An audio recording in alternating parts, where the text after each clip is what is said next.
Welcome back to my channel. আশা করি তোমরা সকলে খুব ভালো আছো আর আমিও বিন্দাস আছি।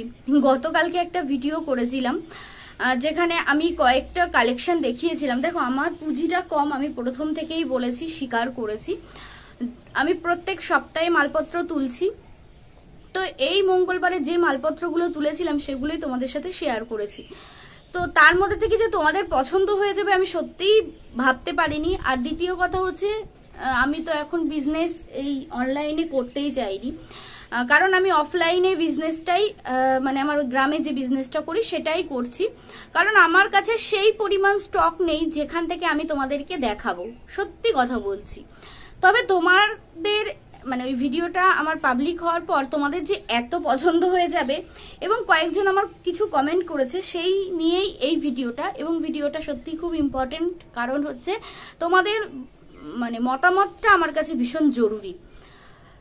যেটা বলছিলাম, কয়েকজন আমাকে কমেন্ট করেছে যে তোমার কাছে যখন এত কম দাম তাহলে তুমি লাইভ করো। তো আমি প্রথমেই বলে দিয়েছি যে আমার লাইভ করার মতো সেই পরিমাণ স্টক নেই, কারণ আমার ইচ্ছা যে একটু স্টক বাড়িয়ে তারপর আমি সামনের বছর যদি আমার ক্ষমতা ভগবান দিয়ে থাকে তাহলে আমি সেই সময় করব, কিন্তু এই মুহূর্তে আমার সেই লেভেলের ক্ষমতা নেই। তবে কণিকা দিদি যে বাংলাদেশ থেকে আমার ভিডিও দেখে, সেই দিদিটা আমাকে বলেছে, বোন তোমার কাছে যেগুলো আছে সেগুলো তুমি এখন দেখাও না, তাতে যাদের যেটা পছন্দ হবে। তো দিদিকে আমি রিপ্লাই করিনি, ভিডিওর মাধ্যমে রিপ্লাই করে দিচ্ছি।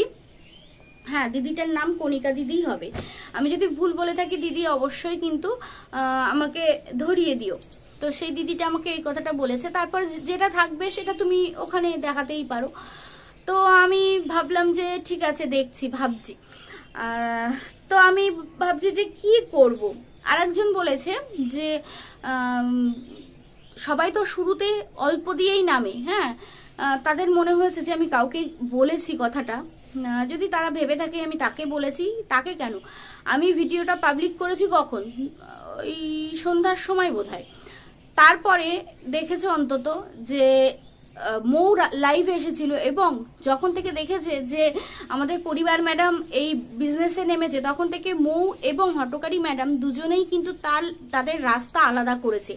আর আমি যখন ভিডিওটা বানিয়েছি তখন এই দুপুরবেলা, তখন তো আমি জানতাম না এত কিছু, যে তারা মানে মৌ যাবে হচ্ছে গোডাউনে গিয়ে, মানে কোনো দোকানে গিয়ে সেখান থেকে লাইভ করবে। আর হটকারী ম্যাডাম যে জুয়েলারি বিজনেস করবে সেটাও আমি জানতাম না।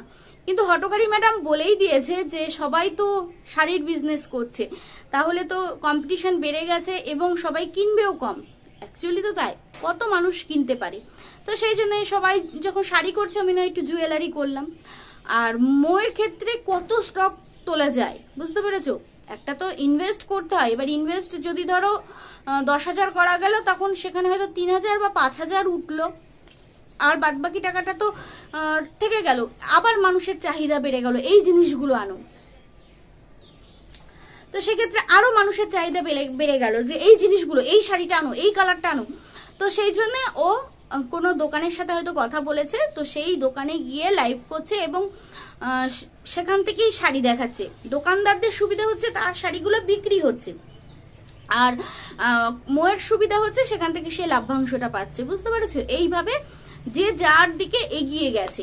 তো আমি সেটাই বলেছিলাম যে এরকম আতিপাতি শাড়ি, অ্যাকচুয়ালি তো তাই, এই শাড়িগুলো আতিপাতি শাড়ির মধ্যেই পড়ে, যেটা ওই যে দুর্গার মুখ দিয়ে, ওগুলো আমাদের গ্রামে চলে। কিন্তু যাদের এত বড় একটা চ্যানেল, সেখানে তাদের ভিউয়ার্সরাও কিন্তু নানান রকমের ভিউয়ার্স আছে, গরিব মানুষও আছে, আবার যাদের ক্ষমতা আছে তাদেরও আছে। তো ভালো শাড়ি দেখা দেবো। কালকে মৌয়ের লাইভ যারা যারা দেখোনি, আমি কিন্তু পুরোটাই দেখেছি আজকে সকালে, ওর লাইভটা দেখো, ওই ধরনের শাড়ির কথা আমি বলেছি। বুঝতে পেরেছো? এটাই হলো ব্যাপার। যে বলছো যে দোয়েল মজুমদার বোধহয় আমার কমেন্টস করেছে, নামটা আমার মনে আছে, যে প্রথমে তো ওরকম শাড়ি দিয়েই শুরু করবে, অল্প অল্প দিয়ে না, ওরকম দুটো কালার, শুধু ব্লু আর ব্ল্যাক, এইগুলো দিয়ে হয় না। ঠিক আছে, এই বিষয়ে কথা বলেছি। আর দ্বিতীয় কথা, আর একটা কথা বলি, যে আমি কেউ এগিয়ে যাচ্ছে তাকে পিছন ধরে টেনে ধরার মতো মেয়ে আমি নই। কোনো মেয়ে যদি এগিয়ে যায় তাকে আমি এগোতে দিই, যে হ্যাঁ এগো, ঠিক আছে। আর আমি তো এই অনলাইনে এখন আসবই না, আমার শাড়িগুলো দেখে কয়েকজনের পছন্দ হয়েছে, তাই আমি বলছি ঠিক আছে, বাড়ির সবাইকে দেখালাম এবং আমার পরিবারকে জানালাম সেখানে সবাই বলছে ঠিক আছে, তাদের যদি পছন্দ হয়ে থাকে তাহলে তুমি নাম্বার শেয়ার করো, তারা যদি নিতে চায় কম দামে। আমি কিন্তু সবাইকে দামও বলেছি, আমি যে 2 রকমের শাড়ি দেখিয়েছি আমি কিন্তু 2 রকমের শাড়ির দাম বলে দিয়েছি।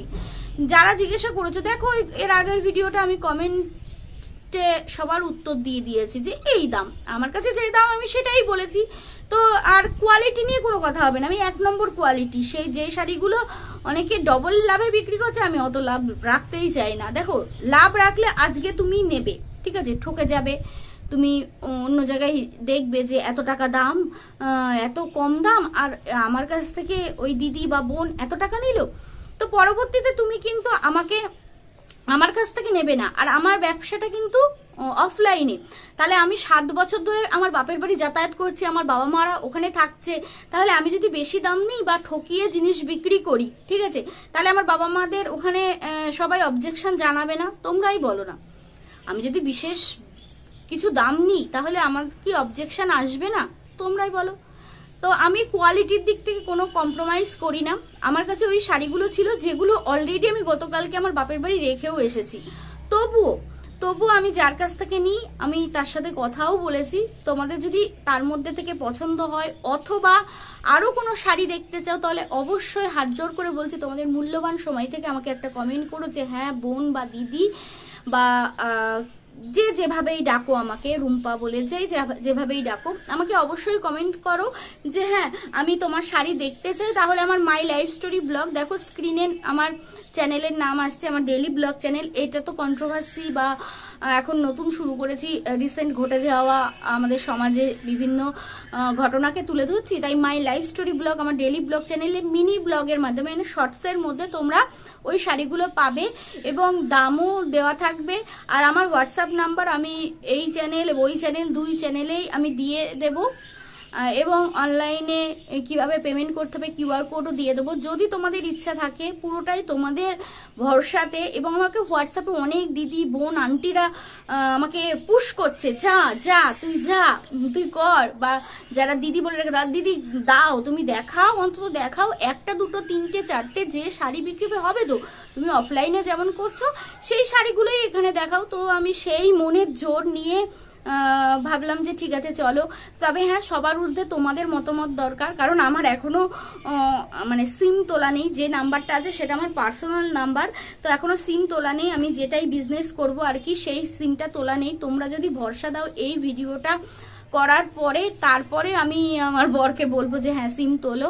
তোমাদের কমেন্টসটা কিন্তু আমার সত্যি ভীষণ প্রয়োজন, মানে তোমরা কি মতামত দিচ্ছ। তোমরা যদি নেগেটিভ হও, নেগেটিভটাও আমাকে বলবে, ঠিক আছে।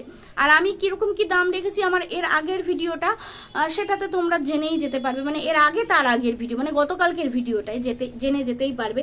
তোমাদের মতামতটা কিন্তু আমার কাছে ভীষণ জরুরি, তোমরা কি চাইছো। আমি তো ধরো এই 7 বছর হতে যাবে, আমি এই প্রায় 7 বছর হতে যাবে আমি তো অফলাইনে আমার বাপের বাড়িতে বিজনেসটা করছি। তো এই প্রথম আমি অনলাইনের তোমাদের কথা ভেবে ভাবছি, কিন্তু এই বছর আমার একদমই ইচ্ছা ছিল না, আমার মনে সেই রকম জোর নেই। আমি যে মালিকের কাছ থেকে মালপত্র নিই সেই মালিক আমাকে আশ্বস্ত করেছে যে তুমি দেখাও, আমি ছবি পাঠিয়ে দিচ্ছি। কোয়ালিটি নিয়ে তো আমি জানি তুমি কিরকম কোয়ালিটির নাও, আমি সেম কোয়ালিটির কি কালার হবে আমি ছবি পাঠিয়ে দিচ্ছি। তাই তোমাদের ভরসাতে আমি সেই ছবিগুলো তোমাদের সামনে শেয়ার করব, যদি তোমরা আমাকে ভরসা দাও, ঠিক আছে। তোমরা যদি নেগেটিভ হও নেগেটিভ কমেন্টও করবে, পজিটিভ হলে পজিটিভ কমেন্ট করবে। যদি তোমাদের কমেন্টের, দেখো কিউআর কোড আমার দোকানের কিউআর কোড আছে, আমার তাতে সমস্যা নেই, আমি কিউআর কোড আমার বানাতে হবে না। আরেকটা হচ্ছে আমি সিম নিতে হবে, ঠিক আছে, সেটা তোমাদের কমেন্টসের উপরে, ভিডিওটা পাবলিক হওয়ার পরে তোমাদের কমেন্টসের উপরে আমি সিম নেব। তোমরা আমাকে জানাবে যে তুমি করবে কি করবে না, কারণ আমি এই বছর থেকে শুরু করতাম না, সামনের বছর থেকে শুরু করতাম অনলাইন। তো সেটা তোমরা একটু বলো। আর হ্যাঁ, কাউকে ছোট করার জন্য আমি ভিডিওটা করিনি, আমার অভিজ্ঞতা থেকে আমি ভিডিওটা করেছিলাম, দুপুরবেলা করেছিলাম, সন্ধেবেলা পাবলিক করেছি, দেখেছো এই জায়গায় বসে, তখন আলো ছিল। ওই ভিডিওটা গতকালকের ভিডিওটা দেখলেই বুঝতে পারবে। তারপরে দেখলাম মোয়ের চিন্তাভাবনাও একই রকম আমার সাথে, এবং তারপরে দেখলাম হচ্ছে আমাদের হটকারী ম্যাডামেরও চিন্তা ভাবনা আমার মতো একই সাথে, সবাই উল্টো দিকে হাঁটছে যাতে সবাই সব দিক থেকে লাভ করতে পারে।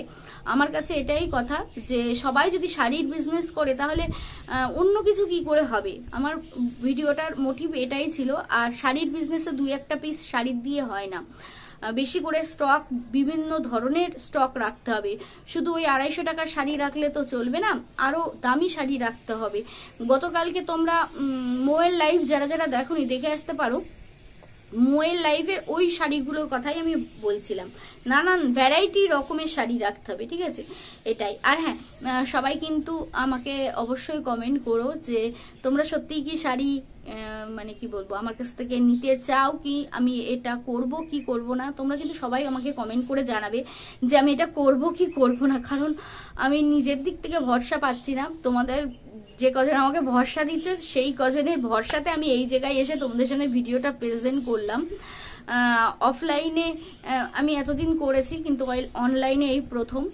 তোমরা যদি শাড়ি দেখতে চাও বা সত্যিই শাড়ি নিতে চাও তাহলে আমাকে আবার একটা সিম নিতে হবে, তারপরে যেভাবে প্রসেস আছে। আর মাই লাইফ স্টোরি ব্লগে, মিনি ব্লগের মাধ্যমে অবশ্যই আমি তোমাদেরকে শাড়িগুলো দেখাবো ভিডিওর মাধ্যমে, তোমরা সেখান থেকে দেখে নিতে পারো। তোমাদের মতামতের অপেক্ষায় থাকলাম, জানি না তোমরা কি মতামত দেবে। নেগেটিভ হলে নেগেটিভ দেবে, পজিটিভ হলে পজিটিভ দেবে। প্লিজ প্লিজ মতামত দিও। যদি 1000 ভিউজ হয় তাহলে 1000 জনই কমেন্ট করো, ঠিক আছে। একটু সময় করে শুধু এইটুকু লেখো, হ্যাঁ করো বা না করো না, ঠিক আছে, এইটুকু হলেই হবে, ঠিক আছে। প্লিজ মতামত দিও, এইটুকুই তোমাদের কাছে চাইছি। চলো, টাটা।